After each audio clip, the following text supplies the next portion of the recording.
So the first thing I was trying to do with AI was, well, actually, it wasn't even AI. I was just looking through our libguides, and our libguides are wonderful resources, but minus the video, it's a lot of text.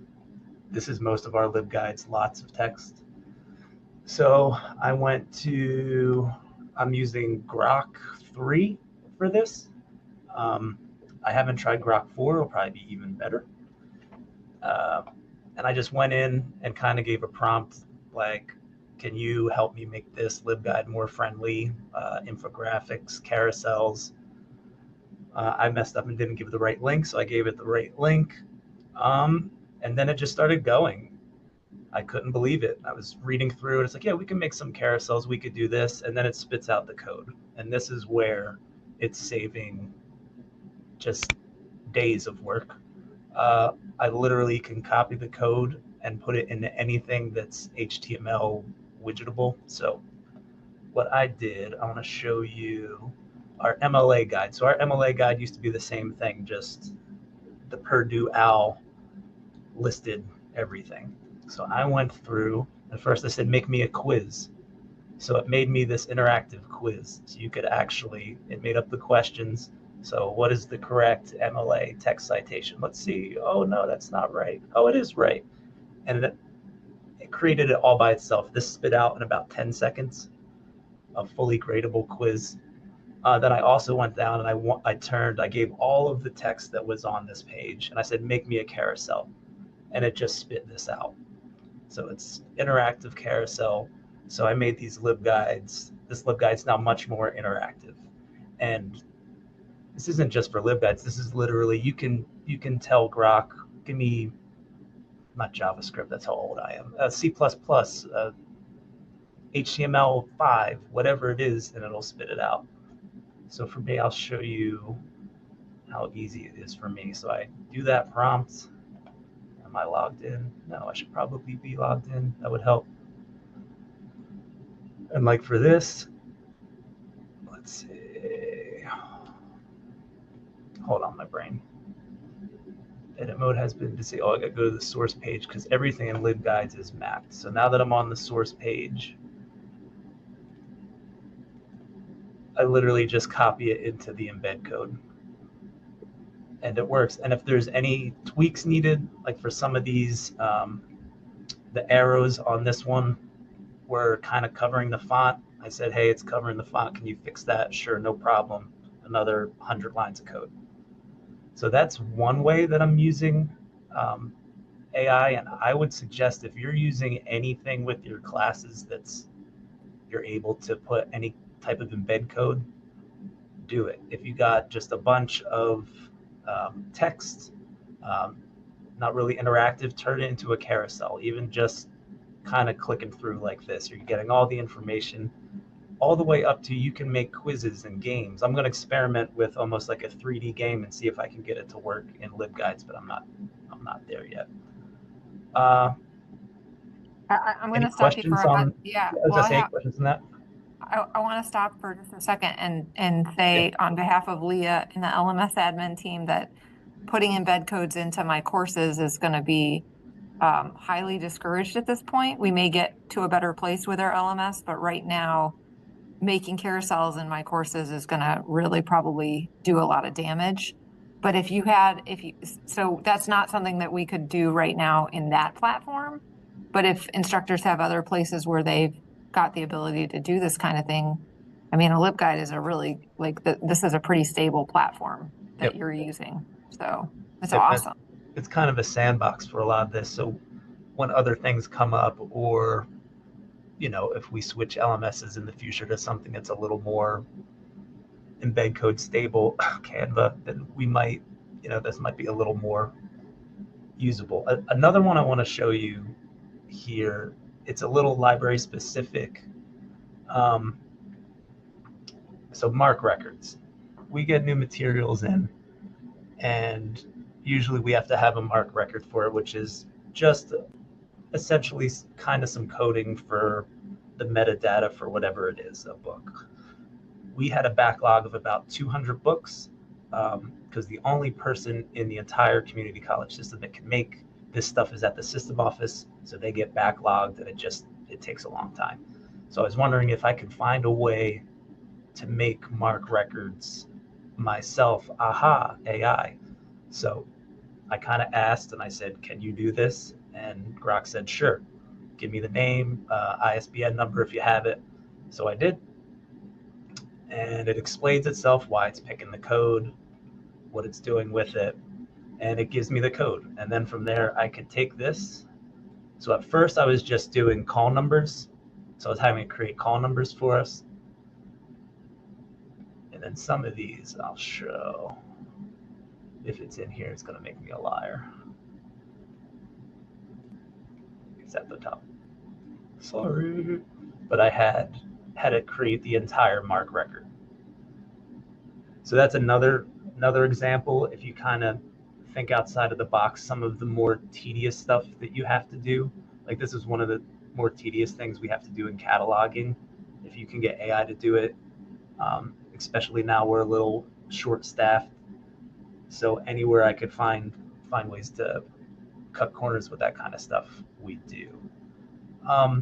The last thing we use, don't really have it to show, but when we record a lot of videos in the library, especially our oral histories, and transcribing them yourself takes a lot of time. It's a full-time job. So we use Otter AI, and Otter AI is wonderful for transcribing. And if you get into the nuts and bolts of it, you can put it into meetings like this, which are frowned upon a lot of times. But if you have like a class that's virtual chat, it can take notes from your class, things like that, take minutes in a meeting. We use it primarily for, again, doing transcriptions, so that sort of thing. But that's kind of where I'm at with AI for work. Again, the coding stuff, like I feel bad because maybe 15 years ago this was gearing up to be a six salary figure job, and now I'm doing it with a prompt and a click and 10 seconds. So just one. That's all I got for that. Any questions on any of that? I know a lot of it's not going to be 100% directly related, but I hope it kind of gives you ideas of where you might be able to save some time. Lesson plans, ask Grok for a lesson plan. Tell them what you're working on, and yeah, we've done stuff like that too, where we're mapping out, instruction plans for the year. Help us with that, organizing, that sort of thing. Hi, Jamie. Here, I'm going to stop sharing because unless you want to see Grok do some code. Well, I have a couple of questions, and then Jamie jumped on the call. He's here in the TLC with me, and he and I have been talking about something kind of a sidebar, and I've asked him to jump on and share something else with y'all. But before he does that, I wanted to know, Anthony, how you settled on using Grok, because that's not as popular of a choice for higher ed, and so I'm curious to know more about that, and then also just a coding question after that. I started playing around with ChatGPT at first, but I found it was just for what I was trying to do limited and kept running into errors. And I was just like, I already had a personal account. I'm like, let me see what X's AI is like, and just did a couple of test things on my own. I was like, whoa, this is much more robust. I think this was right when Grok 3 came out, so it was still trial, and they were pushing it to everyone. And I'm like, yeah, let me see if I can code something, and it just starts spitting out code. And I was like, oh, okay. I haven't messed with too many of the other ones. My brother, who works in the making commercial industries, uses DeepSeek a lot, and some of the other video ones, but I haven't really messed with that too much. Yeah, there's so many players in the field now. It feels like there's almost like noise. Sometimes hard to know which one to use or whatever. So it's great that you're endorsing one that other folks haven't maybe tried. I am curious about the code piece, because one thing we've heard from some other folks is that it's great if you know code so that you can fix the things it doesn't do correctly. If you don't know code and it doesn't do it right, it can be challenging to get it Yeah, to correct. What you shared just now was that you didn't have to know code. You just had to prompt it to write new code to fix the problem. Can you talk more about your code? Like what are your thoughts on sure. that? I mean, I'm a 90s kid, so basic HTML is in my blood, but anything beyond that is literally over my head. I honestly thought, I was like, all right, I'm going to plug this in. There's no way this game is going to work. There's no way a full on quiz is going to work in this widget box, and it did. Um, and I was like, all right, but if I do have to, like you were saying, if I'm going to have to make edits or correct this, I would be asking AI for, oh, let me just, can you fix yourself? And it's really intuitive. Um, Grok's running chain kind of thought process is really good. So then I could just go in and be like, all right, do another for this. I could just do a one word prompt at that point, like give me a carousel for this. It's and it'll know, it'll be like, oh, I remember all these same things from before. We'll do the same template. So from my experience as someone with extremely limited knowledge in coding at all, um, so far it's working. There was one link that went dead, and same thing. I was like, hey, this picture's showing a dead link. I was like, oh, I'll fix the picture, spit out the whole new code. Um, it's weird watching it happen in real time because something like the quiz, it took like maybe about 5 minutes, which sounds absurd that I'm saying that's a long time, but for AI, that's like a long time. But it was like hundreds of lines of code, just flawlessly written, formatted. Um, and if I would have been like, oh crap, sorry, I needed C++, not HTML, boop, instantly. Um, it's one of those ones I do have a little bit of heartburn over because it really like it's careers like coding and stuff, and now it's adult like me can code me this, and it does. And on one hand, it's a wonderful tool. On the other hand, it's ethics. But I'm going to keep coding with it.